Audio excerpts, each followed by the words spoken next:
Hello friends, science and ടെക്നോളജിയിൽ space science എന്നുള്ള മൊഡ്യൂളിലെ first യൂണിറ്റിലെ തേർഡ് ചാപ്റ്റർ ആയിട്ടുള്ള ഗ്രാവിറ്റേഷണൽ വേവ്സ് ആണ് ഈ വീഡിയോയിൽ ഡിസ്കസ് ചെയ്യാൻ പോകുന്നത്. ഗ്രാവിറ്റേഷണൽ വേവ്സ് എന്ന് വെച്ചാൽ എന്താണ്? റിപ്പിൾസ് എന്ന് എന്താ സംഭവം? ഒരു ശാന്തമായിട്ടുള്ള ഒരു ലേക്ക്, അതിൽ നമ്മളിങ്ങനെ സൈഡിൽ കൂടെ പോകുമ്പോൾ നമുക്ക് ചുമ്മാ ഒരു കല്ലെടുത്തിട്ടാന്ന് തോന്നി. വളരെ സമാധാനമായിട്ടിരിക്കുന്ന വെള്ളത്തിലേക്ക് ഒരു കല്ലെടുത്തിട്ടാൽ എന്ത് സംഭവിക്കും? അവിടെ റിപ്പിൾസ് ഉണ്ടാവും, റൈറ്റ്? റിപ്പിൾസ്, അതായത് വെള്ളം ഇങ്ങനെ ആവില്ലേ, ആ ഒരു എഫക്റ്റാണ് ആക്ച്വലി ഗ്രാവിറ്റേഷണൽ വേവ്സ് എന്ന് പറയുന്നത്. So these are the ripples. ഇതെങ്ങനെ പ്രൊഡ്യൂസ് ചെയ്യുന്നതെന്ന് അറിയോ? റിപ്പിൾസ് സ്പേസ് ടൈമിൽ വരുന്ന റിപ്പിൾസ് ആണ്. ഇത് ആക്ച്വലി പ്രൊഡ്യൂസ് ചെയ്യുന്നത് വയലൻ്റ് ആയിട്ടുള്ള ഒരു കോസ്മിക് ഇവൻറ്റ്സ് ആണ് സംഭവിക്കുക. എന്തുകൊണ്ടാണ് അത് നടക്കുന്നതെന്ന് വെച്ചാൽ ബ്ലാക്ക് ഹോൾസും അതുപോലെ തന്നെ ന്യൂട്രോൺ സ്റ്റാർസും തമ്മിലുള്ള കൊലീഷനാണ്. ഈ ബ്ലാക്ക് ഹോൾസ് എന്താണ്, ന്യൂട്രോൺ സ്റ്റാർസ് എന്തൊക്കെയാണെന്നുള്ളത് നമ്മൾ പ്രീവിയസ് ആയിട്ടുള്ള വീഡിയോയിൽ ഡിസ്കസ് ചെയ്താണ്. Just go and watch it if you haven seen it. Okay, അപ്പോൾ ഈ ബ്ലാക്ക് ഹോൾസും അതുപോലെ തന്നെ ന്യൂട്രോൺ സ്റ്റാർസും തമ്മിലുള്ള കൊലീഷൻ മൂലം വയലൻ്റ് ആയിട്ടുള്ള ഒരു കോസ്മിക് ഇവൻറ്റ് നടക്കുകയും അതുവഴി വരുന്ന റിപ്പിൾ ആയിട്ടുള്ള മൂവ്മെൻറ്റിനെയാണ് ഗ്രാവിറ്റേഷണൽ വേവ് എന്ന് പറയുന്നത്.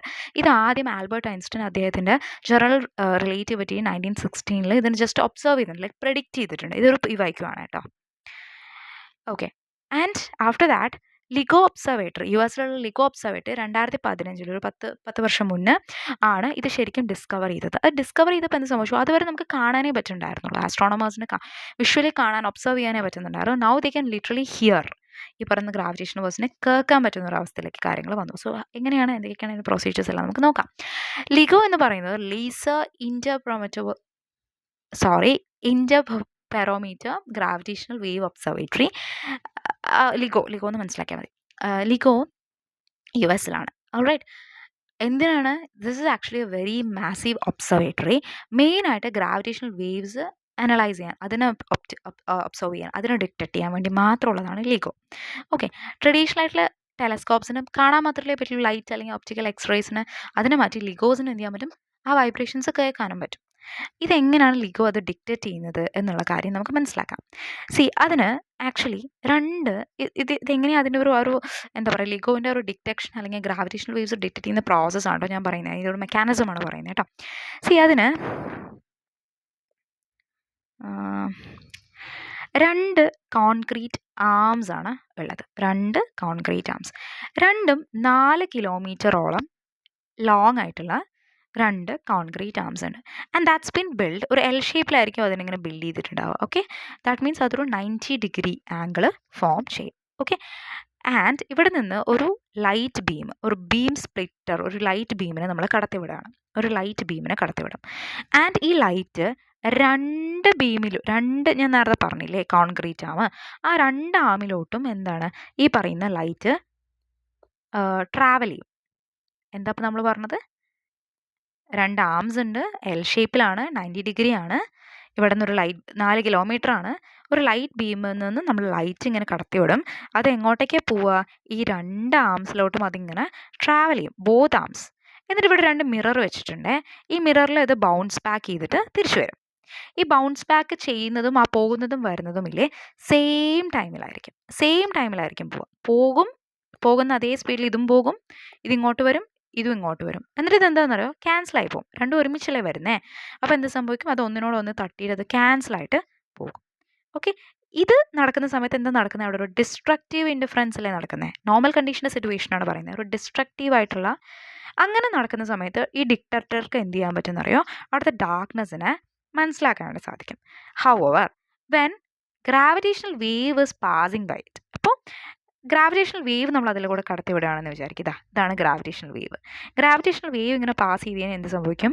അത് ഒരു ഡയറക്ഷനിൽ സ്ട്രെച്ച് ചെയ്യുകയും മറ്റു ഡയറക്ഷനിൽ അത് കംപ്രസ് ചെയ്യുകയും ചെയ്യും. ഒന്നിലതിനെ വലിയും, ഒന്നിലങ്ങനെ ചുരുങ്ങും.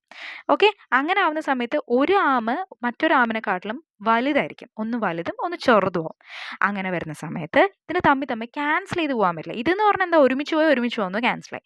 ഇതാകുമ്പോൾ ഒന്ന് വലുതും ഒന്ന് ചെറുതുമാണ്, ഒന്ന് സ്ട്രെച്ച് ആവുന്നു, ഒന്ന് കംപ്രസ് ആവുന്നു. അതുകൊണ്ട് തന്നെ അത് ഒരുമിച്ച് വരാനായിട്ട് പറ്റുന്നില്ല. ആ ഒരു സമയത്ത് അറ്റ് ദ സെയിം ടൈം അതിന് റിട്ടേൺ ചെയ്യാൻ പറ്റാതെ വരുന്ന സമയത്ത്, ക്യാൻസൽ ചെയ്യാൻ പറ്റുന്നില്ല. അങ്ങനെ വരുന്ന സമയത്ത് എന്ത് സംഭവിക്കുന്നു? ഡിറ്റക്ടർക്ക് ഒരു ഫ്ലാഷ് ഓഫ് ലൈറ്റ് എന്ത് ചെയ്യാൻ പറ്റും? രജിസ്റ്റർ ചെയ്യാനായിട്ട് പറ്റും. That's how this entire thing LIGO is working. അപ്പോൾ എന്ത് സംഭവിക്കും? they will not be in a position to cancel it out. അങ്ങനെ ആവുന്ന സമയത്ത് the detector registers flash of light, ഒരു ഇൻഡിഫറൻസ് പാറ്റേൺ ഡിറ്റക്ട് ചെയ്യാനായിട്ട് സാധിക്കും. This is how the LIGO is detecting the gravitational wave. അതിൻ്റെ ഒരു പ്രോസസ്സ് അല്ലെങ്കിൽ mechanism നടക്കുന്നത് ഇതാണ്. ഓക്കെ, ഇനി അതിൻ്റെ കുറച്ച് ഓർഗനൈസേഷണൽ, അതിൻ്റെ ഒരു ഫോർമേഷൻ, ഏതൊക്കെ രാജ്യങ്ങൾ, അതൊക്കെ നോക്കാം. Okay, global network of LIGO വെച്ച് നോക്കുകയാണെങ്കിൽ 2 സംഭവങ്ങളാണുള്ളത്, 2 ഡിറ്റക്ടേഴ്സ് ആണുള്ളത്. രണ്ടും എവിടെ കിടക്കുന്നത്? USA ഒന്ന് വാഷിങ്ടണിലും ഒന്ന് ലൂസിയാനയിലുമാണ്. LIGO ഹാങ്ഫോർഡ് എന്നാണ് ഒന്നിൻ്റെ പേര്, രണ്ടാമത്തേൻ്റെ പേര് LIGO ലിവിങ്സ്റ്റൺ എന്നുള്ളതാണ്. ഓക്കെ, ഇനി അപ്കമിങ് ആയിട്ടുള്ള ഒരു 3rd ഡിറ്റക്ടർ ഉണ്ട്. അതിൻ്റെ പ്രത്യേകത എന്താണെന്ന് അറിയോ? That is LIGO India. നമ്മുടെ ഇന്ത്യയിലെ മഹാരാഷ്ട്ര ഡിസ്ട്രിക്ട്സിലായിരിക്കും അത് വെക്കുന്നത്.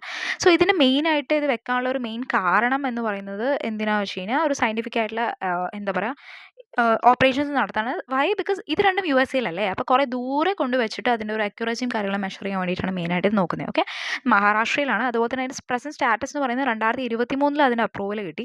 പക്ഷേ അതിൻ്റെ ലൈക്ക് ഫ്യൂച്ചർ ആയിട്ടുള്ള ഓപ്പറേഷൻ എല്ലാം എക്സ്പെക്ട് ചെയ്യുന്നത് 2030 ഓക്കെ, കൊളാബറേറ്റ് ചെയ്യുന്നത് 3 ലബോറട്ടറീസ്, 3 ഇൻസ്റ്റിറ്റ്യൂട്ട്സ് വെച്ചിട്ടാണ്. ഇൻഡോറിലും ഗാന്ധിനഗറിലും പൂനെയിലുള്ള 3 ഇൻസ്റ്റിറ്റ്യൂട്ട്സ് വെച്ചിട്ട് അതിൻ്റെ ബാക്കപ്പ് സിസ്റ്റം ഡിസൈൻ ചെയ്യും, അതുപോലെ തന്നെ ഇൻഫ്രാസ്ട്രക്ചർ ഫോർമുലേറ്റ് ചെയ്യും, പിന്നെ അതുപോലെ തന്നെ സയൻറ്റിഫിക്കൽ ഡാറ്റ അനാലിസിസ് എല്ലാം ആ 3 സെൻറ്റേഴ്സ് വെച്ച് നടക്കുന്നുണ്ട്. ഇതിൻ്റെ മെയിൻ റോൾ എന്ന് പറയുന്നത് 3rd നോഡൽ എന്തിനാണെന്ന് വെച്ചാൽ ഞാൻ നേരത്തെ പറഞ്ഞ പോലെ ജോഗ്രഫിക്കലി ഡിസ്റ്റൻ്റ് ആയിട്ടുള്ള ഒരു ബേസ് ലൈൻ വേണം. Like thousands of kilometres away from US ആയിട്ടുള്ള ഒരു സ്പോട്ടിൽ അതിൻ്റെ ട്രയാങ്കുലേഷൻ അക്യുറസി നോക്കണം, അതിൻ്റെ ഗ്രാവിറ്റേഷണൽ വേവിൻ്റെ സോഴ്സിൻ്റെ കറക്റ്റ് ആയിട്ടുള്ള അക്യുറസി നോക്കാനായിട്ടാണ് ഈ ഒരു സംഭവം നമ്മൾ ഫോർമുലേറ്റ് ചെയ്യുന്നത്. ഓക്കെ, ഇനി ഗ്ലോബൽ നെറ്റ്വർക്കിൻ്റെ കാര്യം പറയുകയാണെങ്കിൽ LIGO എന്ന് പറയുന്നത് even though it is been operated there in US, പക്ഷേ സ്റ്റിൽ അത് LIGO, വെർഗോ, കാർഗോ എന്ന് പറയുന്ന 3 കൊളാബറേഷൻസ് കൂടി അതിൻ്റെ കൂടെ ഉണ്ട്. ഓക്കെ, അത് ഒന്ന് ഇറ്റലിയിലും ഒന്ന് ജപ്പാനിലും മറ്റൊന്ന് ജർമ്മനിയിലുമാണുള്ളത്. ഓക്കെ, സോ ഒന്നെന്ന് പറയുന്നത് സിമിലർ ഡിറ്റക്ടറാണ് വെർഗോ, രണ്ടാമത്തേത് കാഗ്ര എന്ന് പറയുന്ന ഒരു അണ്ടർഗ്രൗണ്ട് ആയിട്ടുള്ള ഒരു ഡിറ്റക്ടറാണ്. ആൻഡ് ജിയോ 600 എന്ന് പറയുന്നതാണ് ജർമ്മനിയിലുള്ളത്. ദാറ്റ് ഈസ് ആക്ച്വലി ഒരു സ്മോളർ ആയിട്ടുള്ള ഒരു ടെസ്റ്റ് ബെഡ് ഡിറ്റക്ടറാണ്. ഇത്രയും കാര്യങ്ങളാണ് ശരിക്കും ഈ പറയുന്ന ഏരിയയിൽ നിന്ന് നമ്മൾ മനസ്സിലാക്കേണ്ടത്. അപ്പോൾ ചാപ്റ്റർ ഞാൻ ഒന്നുകൂടെ പറയുകയാണെങ്കിൽ LIGO അതുപോലെ തന്നെ ഗ്രാവിറ്റേഷണൽ വേവ്സിനെ കുറിച്ചിട്ടാണ് നമ്മളൊരു 3rd ചാപ്റ്റർ മനസ്സിലാക്കിയത്. So hope you understood it. ഇനി നെക്സ്റ്റ് മൊഡ്യൂളിൽ നമുക്ക് നമ്മുടെ സോളാർ സിസ്റ്റം അല്ലെങ്കിൽ സൺ എന്നുള്ള ഒരു ആസ്പെക്റ്റിനെ കുറിച്ച് കവർ ചെയ്യാം. Okay, thank you.